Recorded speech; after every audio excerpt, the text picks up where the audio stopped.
Nós vamos fazer aqui a questão 33 do Irodov, em que ele diz que um canhão atira sucessivamente dois projéteis com velocidade V0 de 250 metros por segundo.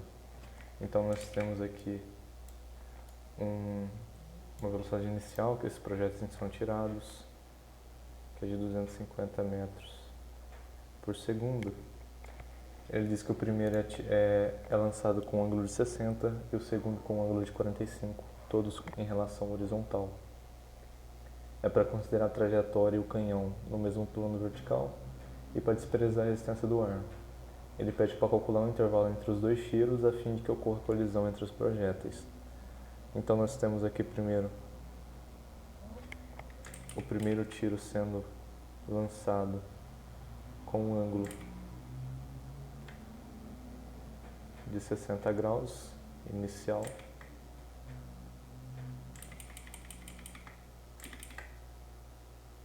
Depois de um certo intervalo de tempo que nós devemos calcular,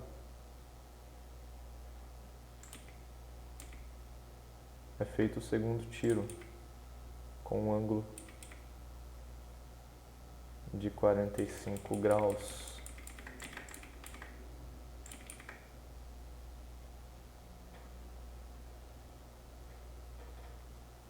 E ele pede para a gente encontrar o tempo que esse segundo projeto deve ser lançado para que os dois se colidem. Então a gente tem um projétil 1 aqui e ali projétil 2 aqui e um projétil 1 aqui. Se a gente marcar esse tempo t aqui desse primeiro projétil como o tempo t0, esse aqui vai ser atirado com o tempo t depois.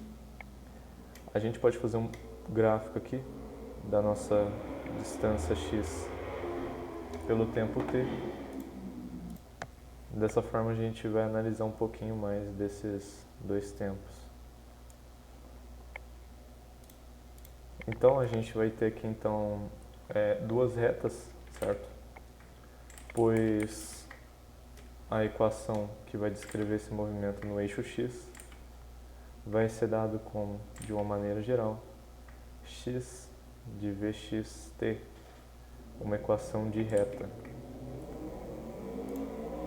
Logo, a gente tem o primeiro projétil saindo aqui do tempo t0 com um certo ângulo de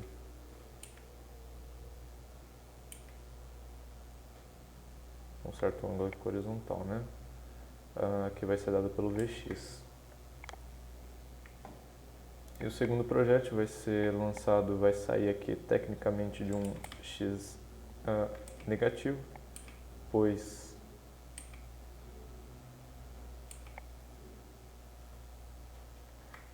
aqui, quando ele for lançado depois de um tempo t, do tempo inicial t0, que foi começado a marcar a partir do primeiro projétil, então depois de um tempo t1, por exemplo, ele vai ter chegado aqui vai ter saído aqui do eixo x, né, quando vale zero. Essa equação dessa reta então vai valer como x de vx2, então um tempo t menos um tempo t1 aqui, sendo que t1 vai ser o tempo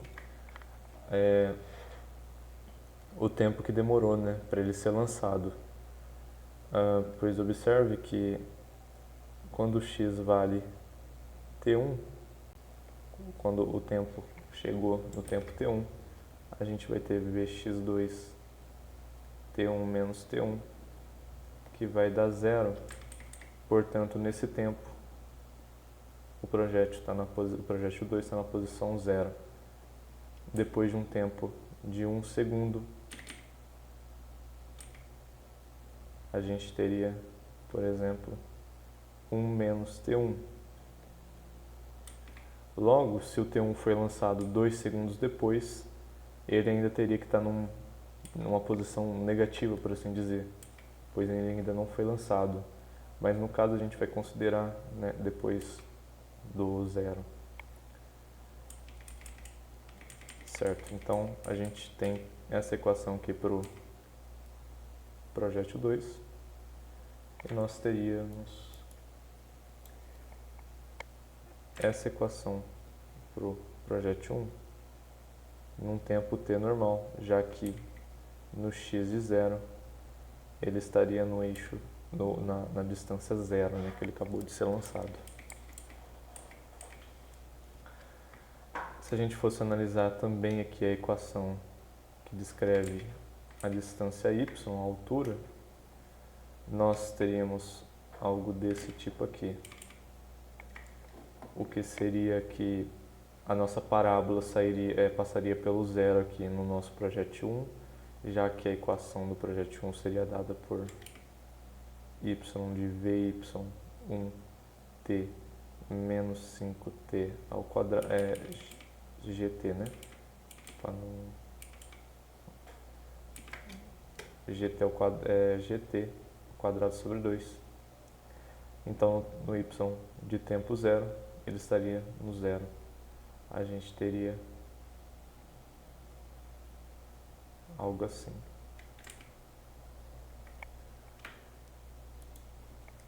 E no projétil 2, a gente teria uma equação que seguiria o mesmo molde de tempo. Então, vy2 t menos t0, t1, né? Acho que a gente usou t1, menos g sobre 2 t menos t1. Então ele passaria um pouquinho para baixo aqui do eixo, cruzaria aqui no tempo t1.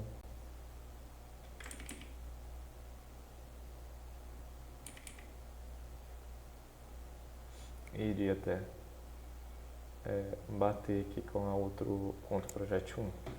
No caso, a gente tem que achar esse tempo t1 que faria com que isso fosse verdade, né? Com que os dois colidissem.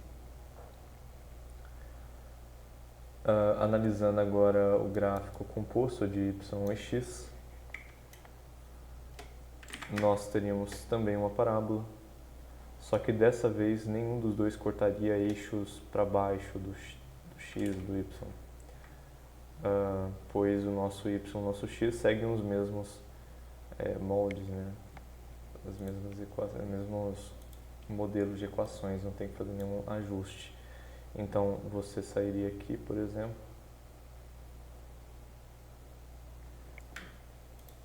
e depois ele sairia aqui.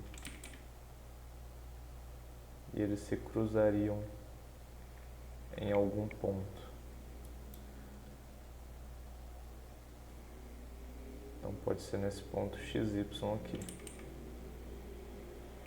O primeiro teria sido lançado, né, com um ângulo aqui, ó. O primeiro, né? O primeiro é esse, branco. Ele teria sido lançado com ângulo θ1 e o segundo com ângulo θ2. Observando essa equação aqui, que é a mais simples, é a equação que ele cresce com o tempo linear ou com o tempo linear, né? Tem função do tempo. A gente pode então igualar esses dois aqui. Abrindo essa equação, a gente teria vx2t menos vx2t1. Portanto, esse ponto aqui, por exemplo, seria o vx2t1, já que o t1 seria um número, né? Logo, nós teríamos que vx1t tem que ser igual a vx2t menos vx2t1. Passando para esse lado, vx2t para esse lado aqui, no caso, para esse aqui, menos vx1t seria igual a vx2t1, fornecendo que o tempo t seria igual a vx2. Na verdade, vamos abrir essas equações, lembrando que os dois estão sendo medidos em relação horizontal, logo vx seria v0 cosseno de um alfa condizente aqui com o ângulo que o v0 foi lançado. Portanto, o tempo t seria escrito como, observe que Vx2 seria V0 cosseno de θ2t menos V0 cosseno de θ1t V0 cosseno de θ2t1. Logo, tem todo o V0 dividido por V0 e aqui o V0 vai sumir.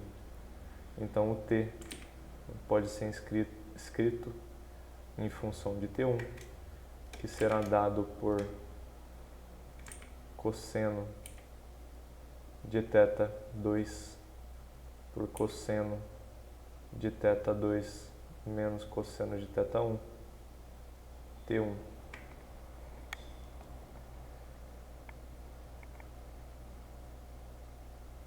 Portanto, a gente tem também que o y deve ser igual. Logo, Vy2, que é V0, cosseno de θ2, t menos t1, menos g sobre 2, t menos t1 ao quadrado tem que ser igual a V0, cosseno de θ1, t menos g sobre 2t ao quadrado. A gente tem o t em função de t1, podemos colocar aqui V0 cosseno de θ2, que vai dar cosseno de θ2, t1 menos t1 aqui, cosseno de θ2 menos cosseno de θ1, menos g. Vamos dizer que isso aqui é igual a k, só para não ter que ficar reescrevendo, porque o resto a partir daqui seria fazer essas manipulações algébricas, que seria extremamente complexo. Eu só vou escrever aqui como ficaria k menos t1, g sobre 2, k menos t1 ao quadrado, V0 cosseno de θ1, k menos g sobre 2k ao quadrado. Portanto, a gente teria o V0 são conhecidos, os ângulos são conhecidos e, portanto, nós teríamos apenas t1 em toda essa equação aqui. Fazendo toda essa manipulação algébrica, a gente chegaria